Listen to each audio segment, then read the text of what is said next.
ini kita dikenal yang imajinasi gratis kita bayar. Subscribe. Assalamualaikum warahmatullahi wabarakatuh. Apa kabar sobat Kicau Jelata? Mudah-mudahan kita semua selalu dalam lindungan Allah Subhanahu wa Ta'ala.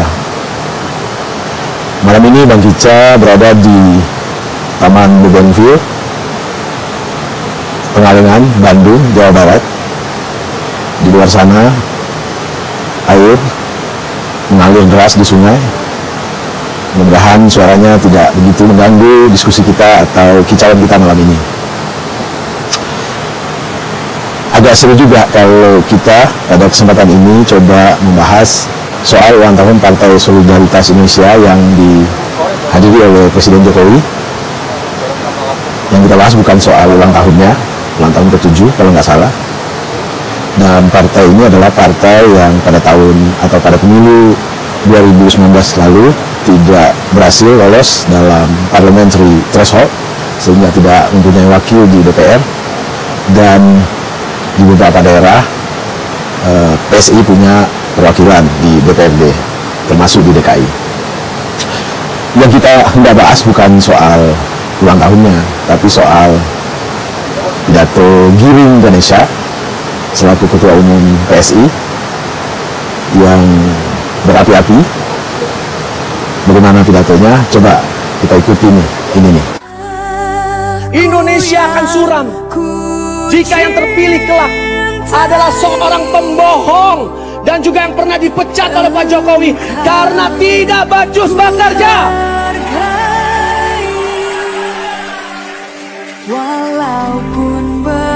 PSI ingin menarik garis tegas, Pak. Tidak berkompromi dengan orang yang menghalalkan segala cara, termasuk dengan memperalat agama, main mata, bergandeng tangan dengan kelompok intoleran, menggunakan ayat untuk menjatuhkan lawan politik. Apa yang bisa teman-teman tangkap atau ambil dari pidato berapi-apinya Giring Ganesha tersebut, mantan penyanyi Niji? Soal Indonesia tidak boleh dipimpin oleh pemimpin pembohong, mantan pecatan Pak Jokowi yang menang pilkada dengan mengangkat isu agama, SARA, dan bergandeng tangan dengan orang-orang atau kelompok-kelompok intoleran. Sepintas pidatonya disambut bedak gembira oleh para hadirin yang hadir, dan tentu saja itu adalah kelompok orang-orang yang sejenis, orang-orang yang satu inspirasi, orang-orang yang berada di kapal yang sama. Tapi menurut Bang Kica, sebagai partai yang konon katanya diisi oleh anak muda, kita bolehlah, atau sekurang-kurangnya Bang Kica tidak berharap banyak. Kenapa? Karena lakon yang dimainkan, langgam yang ditarikan adalah langgam lagu lama yang bisanya hanya melemparkan narasi-narasi yang menurut Bang Kica tidak beradab, tidak didukung oleh fakta, diucapkan dengan penuh kebencian, dilatar belakangi oleh dendam. Inilah anak muda yang kita berharap sebenarnya dari mereka-mereka ini lahir arah baru, bentuk baru, cara baru dalam berpolitik. Alih-alih menunjukkan arah baru tersebut, tetapi yang mereka pertontonkan adalah politik caci maki, politik omong kosong, politik yang ya nggak ada dasarnya untuk menuding-nuding tanpa data, tanpa bukti, tanpa fakta. Bang Kica ingat kata Ibu Bang Kica bahwa pedagang yang baik adalah pedagang yang berbicara tentang produknya, tentang dagangannya. Tapi jika ada pedagang yang bicaranya adalah tentang atau soal-soal keburukan dagangan kompetitornya, yang dasarnya adalah etika tidak baik agar orang tidak membeli dagangan kompetitornya, maka itu adalah pedagang yang buruk. Kenapa sih teman-teman di PSI ini yang katanya intelektual, yang katanya generasi optimis, tidak bicara soal apa yang bisa mereka lakukan untuk membuat Indonesia menjadi lebih baik? Kenapa mereka tidak bicara soal distribusi keadilan sosial, soal pendidikan, soal hak asasi manusia, soal lingkungan hidup? Apa yang akan mereka lakukan jika mereka diberi kesempatan oleh rakyat Indonesia untuk menjadi penentu kebijakan dari negeri ini? Tapi itu tidak mereka lakukan. Atau mungkin ada isu yang saat ini sedang hangat, sedang betul-betulnya diperjuangkan oleh banyak kelompok, banyak pihak, yaitu soal presidensial threshold yang saat ini 20% dan sedang diperjuangkan untuk kembali ke titik 0%, titik yang seharusnya memang begitulah di sebuah negara demokrasi. Kenapa tidak? Itu yang mereka perjuangkan.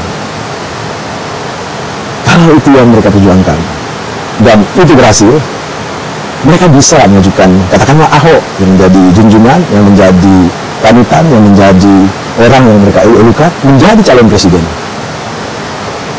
Tetapi mereka tidak membicarakan itu. Mereka meskipun secara vulgar tidak menyebutkan Anies Baswedan, tetapi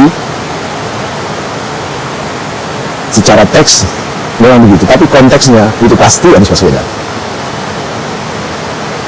Sekarang coba kalau kita tanya mereka, bohongnya Anies Baswedan itu di mana? Di mana bohongnya?